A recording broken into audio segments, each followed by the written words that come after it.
What are some of the challenges that you've run into? And Chris, what are some of the ways that you've helped companies through that challenge from pay TV to streaming? Yeah, sure. So I'll talk a little bit about Estrella. So Estrella's digital business essentially didn't really exist, 3 or 4 years ago. It really got its start very recently. And I think one of the things that, just going from, we're not a paid, we definitely have a linear broadcast business, but I think for us, being able to have a recognizable brand to consumers was very important. And how we did that was going through fast channels, being able to be available on all these different platforms, getting our brands into households, having consumers recognize who we are and the content that we provide. I think I mentioned before, we have very unique content that's very much Hispanic focused. And what we try to do is make sure that it's very culturally relevant for our audiences. And so I think that's helped us. I don't know if that answers your question though. But No, but it's taken time to do It certainly has, everything from, just getting the brand recognition on these different platforms. So fast channels is where we started. Then we also, the year after was working on our Estrella TV app, which we're always constantly trying to improve.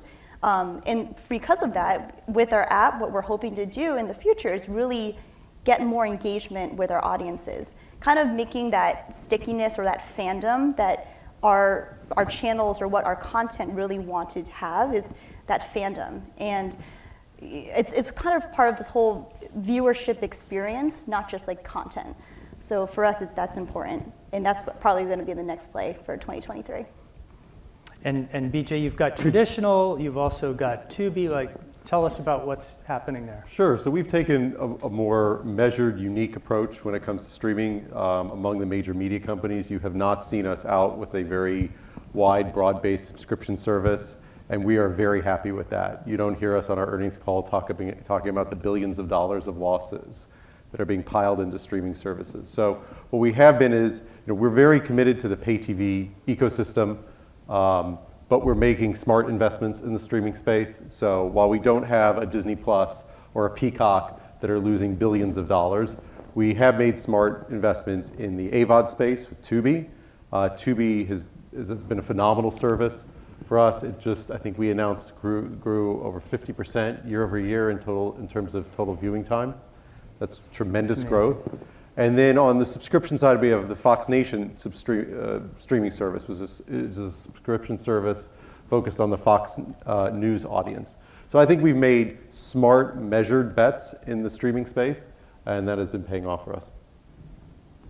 Great. And Chris, Yeah, I think it's important. I mean, Xavier talked about this earlier. It's important to you can't really underscore how significant the shift and the transition has been from this near 50-year-old pay TV model to near overnight a transition to not just to online, but really again just the recognition of how diverse audiences and consumers are and what the demands are to remain competitive. I think what we're seeing is I think if that's the stick is the lost subscribers and the cord cutters and so forth. I think the carrot of opportunity, if you will, is harnessing data now and providing some of the insights to how and where to make those investments and having that be data driven.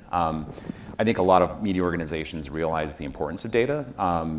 They have data, but the challenge has been that this data has been, the big data challenge isn't so much that you don't have data, it's that it's too big and it's in these silos and it's in distributed formats and structures that can't really be captured and referenced in real time. And so a big part of what we're doing is driving some of that, not just the video kind of orchestration from kind of glass to experience, but really bringing a data-centric approach. So normalizing data structures, cross-referencing that, driving insights, providing the data to influence, the decisions that you're making in real time about your business. And so I think it's forcing a lot of media companies to start thinking about retraining some new muscles as well. Like they don't have this, hits-oriented kind of content business anymore. You don't know a hit for 5 different people is going to be very different content. And so using, and I think our focus is really how do we bring that real-time insights and data that influences and provides kind of the blueprint of what what you need to do as a media company and an organization around content, around experience, around business model, and thinking of creatively about those models, not just the creative process about the content, but really the creative process about what it means to provide a digital service for today's consumers.